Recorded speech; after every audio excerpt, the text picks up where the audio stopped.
नमस्कार दोस्तों, मेरा नाम है विवेक और आज उर्मी आईएएस के माध्यम से हम समझने की कोशिश करेंगे कृत्रिम वर्षा को।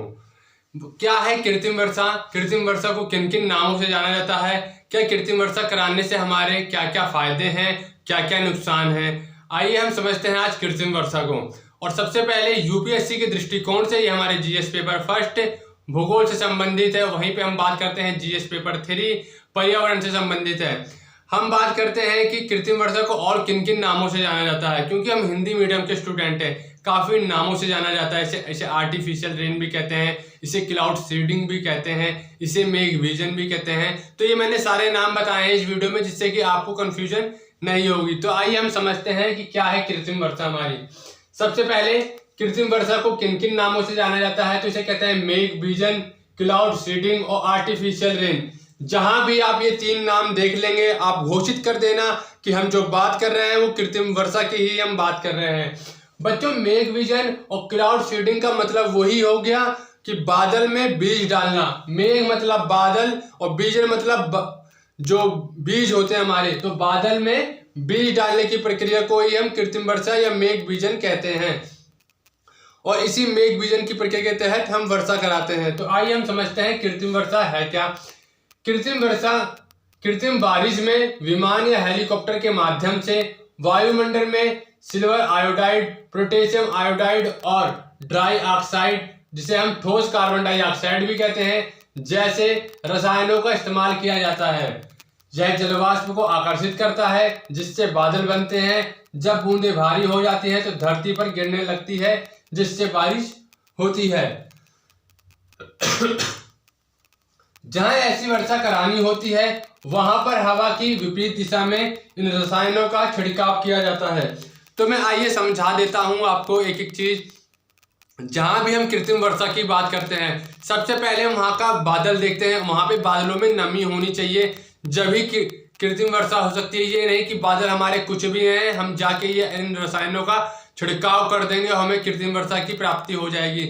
नहीं, सबसे पहले बादलों में नमी होनी चाहिए। उसके बाद हम इन तीनों रसायनों में से किसी भी एक रसायन का उपयोग करके हम कृत्रिम वर्षा करा सकते हैं। बहुत से बच्चों के दिमाग में कंफ्यूजन रहती है, क्या सर इन तीनों रसायनों का एक साथ उपयोग किया जाता है? तो नहीं, हम किसी भी एक रसायन का उपयोग करके हम कृत्रिम वर्षा करा सकते हैं। आपने रसायन देखा है कि सिल्वर आयोडाइड, पोटेशियम आयोडाइड और ड्राई ऑक्साइड, जिसे हम ठोस कार्बन डाइऑक्साइड भी कहते हैं, किसमें करना है? वायुमंडल में। और जब हम वायुमंडल की बात करें तो हम इसमें बहिर्मंडल और मध्यमंडल या समताप मंडल की तो बात नहीं कर रहे हैं। हम जिस वायुमंडल में फेंकेंगे इसको, इस रसायनों को, ये हम कर रहे हैं क्षोभ मंडल की बात कर रहे हैं। इस क्षोभ मंडल में ही हम इन रसायनों को डालेंगे। और कहां पर डालेंगे? हवा के विपरीत। हवा जिस दिशा में चल रही होगी, हम उसकी विपरीत दिशा में इन रसायनों को छोड़ेंगे। इन रसायनों का काम क्या होता है? इन रसायनों का काम होता है जो जलवाष्प है उसको एब्जॉर्ब करना, उसे अपनी तरफ से आकर्षित करना। आपको आसान तरीके से मैं समझाता हूं। मान लीजिए आप घर में चाय बना रहे हैं, चाय के ऊपर जब चाय उबल रही है तो आपने उसके ऊपर एक ढक्कन रख दिया है। कुछ देर बाद आप देखेंगे ढक्कन को जब हटाएंगे तो उस पर काफी सारी बूंदें हो गई होंगी। वो बूंदें इतनी भारी हो जाती हैं कि वो बूंदें नीचे गिरने लगती हैं, जैसे कि बारिश की बूंदें नीचे गिरने लगती हैं। तो यही वो काम करता है कि ये जलवाष्प को आकर्षित करता है। उसमें भी वो जलवाष्प को आकर्षित करता है। वहां पे जलवाष्प को आकर्षित करने का काम कौन कर रहा है? तो वहां पे जलवाष्प को आकर्षित करने का काम वो ढक्कन कर रहा है। तो यहाँ पे जलवाष्प को आकर्षित करने का काम हमने इन रसायनों के माध्यम से छोड़ दिया है। इन रसायनों के माध्यम से जलवाष्प को आकर्षित किया जाएगा, जिसके कारण बारिश होगी। जहां ऐसी बारिश करानी होती है वहां पर हवा की विपरीत दिशा में इन रसायनों का छिड़काव किया जाता है। ये मैंने आपको बता दिया है। बच्चों, इसकी लागत काफी महंगी आती है। चीन ने एक बार इसका उपयोग कर रखा है, हमने महाराष्ट्र में भी एक बार इसका देखा, तो काफी खर्चीली प्रक्रिया है। आइए हम देखते हैं लागत। ये काफी महंगी प्रक्रिया है। इसकी अनुमानित लागत 1 लाख रुपए प्रति किलोमीटर है। काफी महंगी है, सब नहीं करा सकते हैं। और इसके कराने के लिए हमें भारत सरकार से कृत्रिम वर्षा के लिए हमें गृह मंत्रालय और विशेष सुरक्षा समूह सहित विभिन्न अधिकारियों से अनुमति की आवश्यकता है। ये नहीं कि हमारा मन करा, हम किसी राज्य के मुख्यमंत्री हैं या किसी राज्य के उपराज्यपाल या राज्यपाल हैं तो हमने अपनी मर्जी से कृत्रिम वर्षा करा दी। इसके लिए हमें गृह मंत्रालय से, पर्यावरणविदों से जानकारी लेनी पड़ती है कि बादलों में नमी कहाँ पर है, हमें सब चीज़ जानकारी लेनी पड़ती है। उसके बाद ही हम कृत्रिम बारिश की प्लानिंग करते हैं। कृत्रिम बारिश को आपने समझ लिया कि कैसे कृत्रिम बारिश होगी। हम ये भी देख लेते हैं कृत्रिम बारिश से क्या क्या फायदे हैं हमारे, क्या क्या नुकसान है। अगर हम बात करते हैं फायदे की, तो इसमें कृषि में हमारा फायदा होगा, सूखा में फायदा होगा, वायु प्रदूषण में फायदा होगा, जल स्तर में सुधार होगा, मरुस्थलीकरण में कमी आएगी और वन अग्नि आदि में लाभ देखने को मिलेगा। बच्चों, कृषि में हम देखते हैं कि आज भारत भले ही 21वीं सदी में जी रहा हो, पर कहीं ना कहीं बहुत पीछे है कृषि के मामले में। कहीं ना कहीं आज हम मौसम के ऊपर डिपेंडेंट है। अगर किसी साल बारिश नहीं अच्छी हुई तो हम कहते हैं कि हमारी फसल उतनी अच्छी पैदावार नहीं हुई है। तो कहीं ना कहीं हम बारिश के ऊपर निर्भर है, तो कहीं ना कहीं कृत्रिम वर्षा से हमें इसमें लाभ मिलेगा।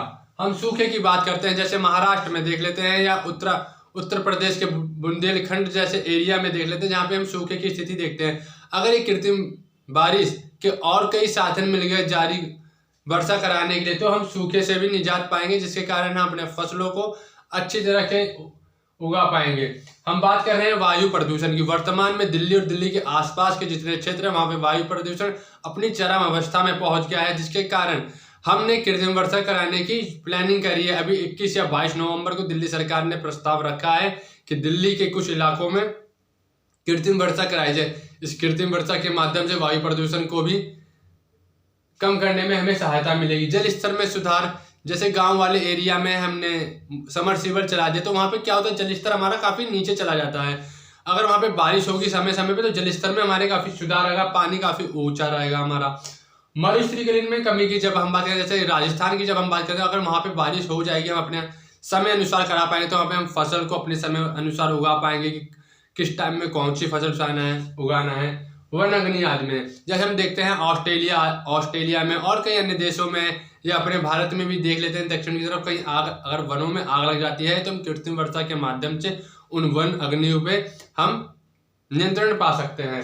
वहीं पे हम नुकसान की जब बात कर लेते हैं, तो महासागरों का अम्लीकरण हो जाएगा इस सिल्वर आयोडाइड का इस्तेमाल करने से। ओजोन परत का भी क्षय होगा, जहरीले सिल्वर आयोडाइड से संभावित नुकसान होंगे, और जो समुद्र के अंदर जीव रहते हैं उनको काफ़ी नुकसान होगा। तो ये हमारे नुकसान थे कृत्रिम वर्षा से, और ये हमारे फायदे थे। एक क्वेश्चन मैं आपको बता देता हूँ, क्वेश्चन क्या बन सकता है इसका, क्या वायु प्रदूषण से निपटने के लिए कृत्रिम वर्षा दीर्घकालिक समाधान है? चर्चा कीजिए। एक बार फिर से बता देता हूँ मैं, क्या वायु प्रदूषण से निपटने के लिए कृत्रिम वर्षा दीर्घकालिक समाधान है? चर्चा कीजिए। मैं अगर इस जगह होता तो मैं कहता नहीं, ये दीर्घकालिक समाधान नहीं है। इसके लिए अगर हमें वायु प्रदूषण से निपटना है, तो इसके लिए हमें कई और सारे प्रोग्राम चलाने पड़ेंगे। जैसे हमने ग्रैब चला रखा है, फोर्ड चला रखा है, ऐसे कई और चीज़ हमें चलानी पड़ेगी, जिससे हम वायु प्रदूषण पे नियंत्रण कर पाएंगे। लोगों को में जागरूकता लानी पड़ेगी कि वायु प्रदूषण के लिए ऐसे ऐसे चीज़ नहीं करें, कि पटाखे ना फोड़े, पराली ना जलाई जाए, कंस्ट्रक्शन का काम रोक दिया जाए। अगर सरकार ने कह दिया अभी भी चोरी छुपे काम हो रहा है कंस्ट्रक्शन का, पराली जलाई जा रही है, तो कहीं ना कहीं समाज में अभी शिक्षा की या वहाँ तक उन तक बात नहीं पहुँच पाई है, इन चीज़ों को बताया जाएगा। तो ये था बच्चों हमारा कृत्रिम वर्षा। आपने देखा तो आप इसका स्क्रीनशॉट ले सकते हैं। मैं उम्मीद करता हूँ अगर ये जीएस पेपर फर्स्ट में या जीएस पेपर 3 में आया तो आप सेम छाप सकते हैं। इससे आपको पक्का है आपको पूरे नंबर मिलेंगे। आपको वीडियो कैसे लगी आप ज़रूर बताइएगा कमेंट में। और आज के लिए बस इतना ही, मिलते हैं आपसे अगले वीडियो में। जब तक के लिए नमस्कार। आप अपना ध्यान रखें बच्चों, पढ़ाई करते रहें। अगर कोई टॉपिक समझने में दिक्कत आ रही है तो आप मुझे कमेंट कर सकते हैं, डायरेक्ट मुझे मैसेज कर सकते हैं।